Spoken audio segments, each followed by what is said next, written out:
तो आज है 9 मई और आज का मोस्ट इंपॉर्टेंट करंट अफेयर लेकर आया हूं। फ्रेंड्स, सबसे पहले 8 मई के करंट अफेयर का रिवीजन करिए। पहला क्वेश्चन, हाल ही में किस देश ने मानव युक्त अंतरिक्ष कार्यक्रम के तहत अंतरिक्ष rocket the long March 5B को सफलतापूर्वक लॉन्च किया है? चीन ने। हाल ही में रविंद्रनाथ टैगोर की किस जयंती के अवसर पर Gurudev journey of the maestro through his visual vocabulary नामक वर्चुअल कार्यक्रम का आयोजन किया गया? 159वीं जयंती मनाई गई हाल ही में रविंद्रनाथ टैगोर की। ठीक है, एक क्वेश्चन आप लोगों से मैं पूछा था कि रविंद्रनाथ टैगोर को गुरुदेव की उपाधि किसने दी थी? सभी लोगों ने आंसर सही दिया था, महात्मा गांधी ने। भारत ने हाल ही में किस देश को 2.5 मीट्रिक टन हाइड्रोक्सी क्लोरोक्विन दवा भेजने की मंजूरी दे दी है? मेक्सिको को। मेक्सिको नॉर्थ अमेरिकन कंट्री है। वर्ल्ड एथलेटिक्स द्वारा विश्व एथलेटिक्स दिवस 2020 कब मनाया गया? 7 मई को। किस संस्था ने हाल ही में कोविड-19 के मद्देनजर सुरक्षित दादा दादी और नाना नानी अभियान शुरू किया है? नीति आयोग ने। किस राज्य ने लोगों के स्वास्थ्य और रोग प्रतिरोधक क्षमता को बेहतर बनाने के उद्देश्य से आयुष कवच कोविड ऐप लॉन्च किया है? उत्तर प्रदेश ने। किस देश के खुफिया एजेंसी के पूर्व प्रमुख मुस्तफा अल काधेमी वहां के नए प्रधानमंत्री बने हैं? तो मुस्तफा अल काधेमी इराक के नए प्रधानमंत्री बने हैं।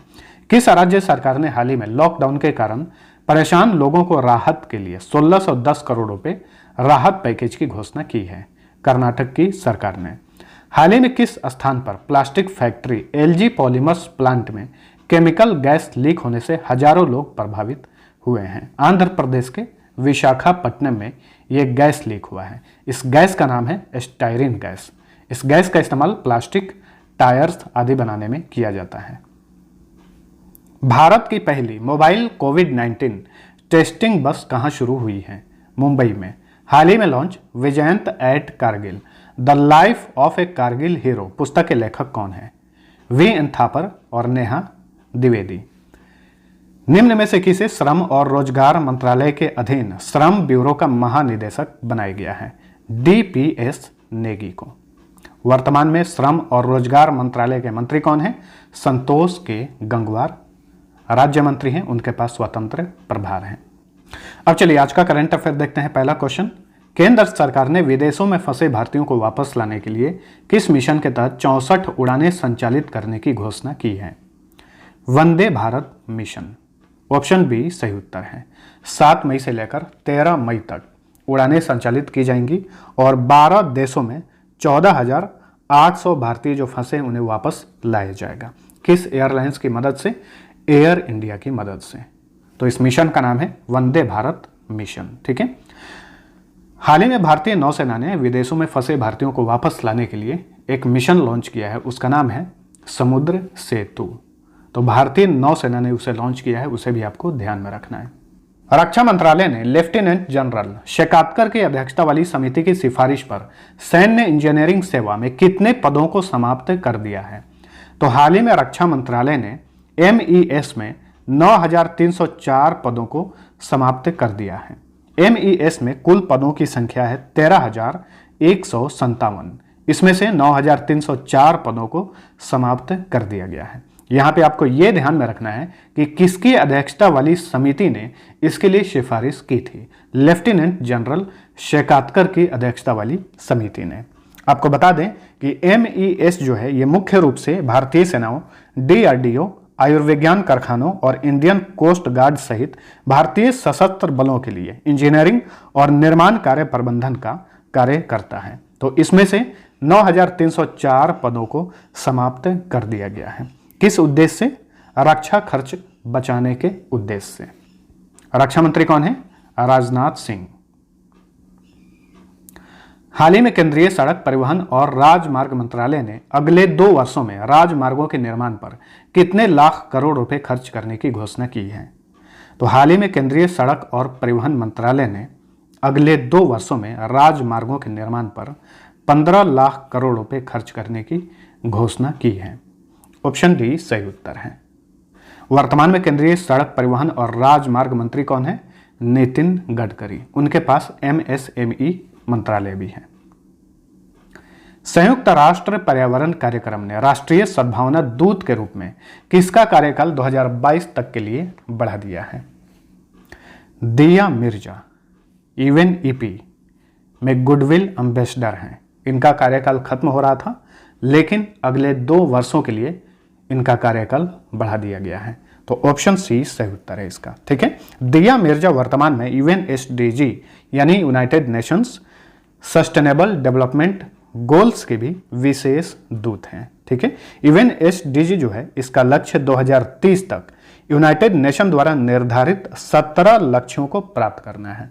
इन 17 लक्ष्यों में no poverty, zero hunger, good health, quality education, gender equality आदि शामिल हैं।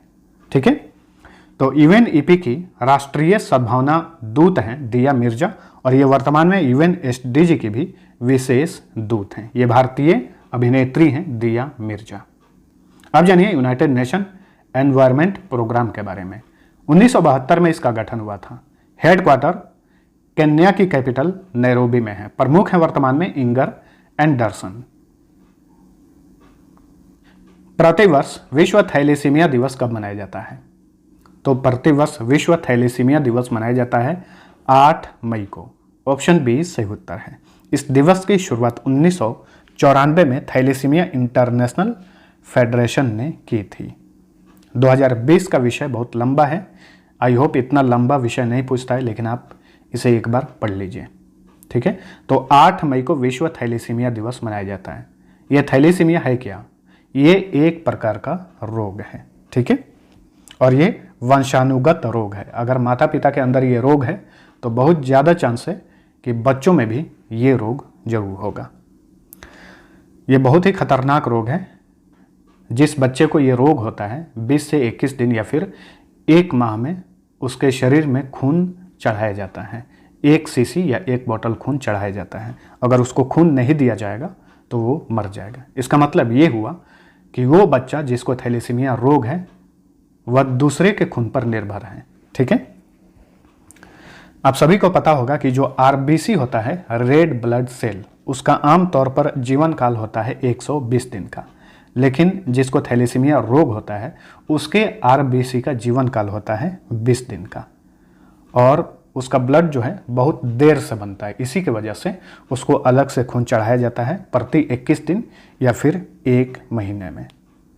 तो यही होता है थैलेसीमिया।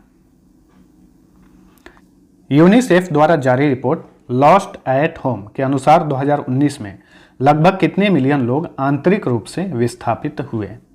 तो पूरे विश्व में 2019 में लगभग 33 मिलियन लोग आंतरिक रूप से विस्थापित हुए।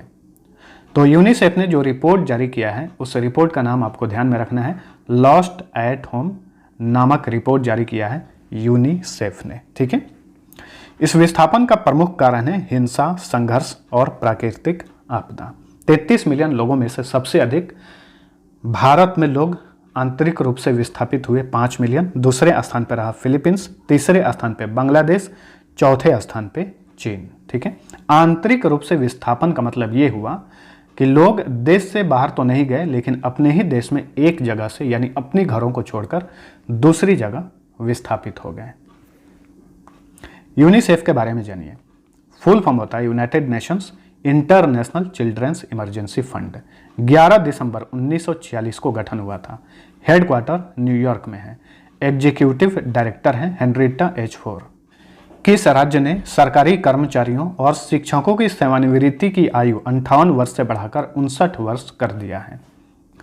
तो हाल ही में तमिलनाडु की सरकार ने सरकारी कर्मचारियों और शिक्षकों की रिटायरमेंट एज 58 वर्ष से बढ़ाकर 59 वर्ष कर दिया है, यानी 1 वर्ष बढ़ा दिया है। और ये आदेश तत्काल प्रभाव से लागू हो गया है। यानी जो व्यक्ति अगर इसी वर्ष 31 मई को रिटायर हो रहा था, अब अगले वर्ष 31 मई 2021 को रिटायर होगा। तो ये कदम उठाया है तमिलनाडु की सरकार ने। अब इस राज्य के बारे में जानिए। तमिलनाडु की सीमा भारत के 3 राज्यों को छूती है। तो ये रहा तमिलनाडु, इसकी सीमा केरल, कर्नाटक और आंध्र प्रदेश को लगती है। गठन हुआ था 26 जनवरी 1950 को। राजधानी चेन्नई। मुख्यमंत्री हैं ई के पलानी स्वामी। राज्यपाल बनवारी लाल पुरोहित। मुख्य न्यायाधीश हैं अमरेश्वर प्रताप शाही। मद्रास हाईकोर्ट के मुख्य न्यायाधीश हैं। जिलों की संख्या 37 है। लोकसभा सीट 39, राज्यसभा सीट 18, विधानसभा सीट 234 है। राजकीय पशु काला हिरन, राजकीय पक्षी पन्ना कबूतर, राजकीय वृक्ष पाल्मेरा खजूर, राजकीय फूल लिली, राजकीय खेल कबड्डी। भारतनाट्यम तथा कड़गट्टम यहाँ का शास्त्रीय नृत्य है। कुछ लोक नृत्य भी हैं, कुमी, कोलट्टम तथा Kavadi. Gulf of Mannar marine national park, Indira Gandhi राष्ट्रीय उद्यान। इंदिरा गांधी जो राष्ट्रीय उद्यान है इसे टाइगर रिजर्व भी घोषित कर दिया गया है। मुडुमलाई राष्ट्रीय उद्यान ये भी एक टाइगर रिजर्व है। कालकड मुंदथुरई टाइगर रिजर्व तथा सत्यमंगलम टाइगर रिजर्व सभी तमिलनाडु में है। थोड़ा सा टफ नाम है। Grand Anicut Dam Mettur Dam Kaveri नदी पर, भवानी सागर डैम भवानी नदी पर है। बड़गा, टोडकोटा, कोटा तथा टोडा यहाँ पे जनजातियां पाई जाती हैं। यहाँ की आधिकारिक भाषा तमिल है। किस देश ने अपनी मुद्रा रियाल का नाम बदलकर तोमन रखा है? तोमन ऐसे लिखेंगे TOMAN। अब आप इसे तोमान बोलिए या फिर तोमन बोलिए। तो ईरान ने अपनी मुद्रा रियाल का नाम बदलकर तोमन रखा है। ऑप्शन सी सही उत्तर है। इसके लिए ईरान की संसद ने भी मंजूरी दे दी है। तो ईरान की जो रियाल मुद्रा है, वैसे बहुत सारे देशों में रियाल मुद्रा का नाम चलता है, लेकिन ध्यान में रखिए ईरानी रियाल का वैल्यू जो है बहुत कम हो गया है। $1 बराबर इंडियन रुपीज 76 रुपया होता है, लेकिन $1 बराबर ईरानियन रियाल जो होता है लगभग 42,000 होता है।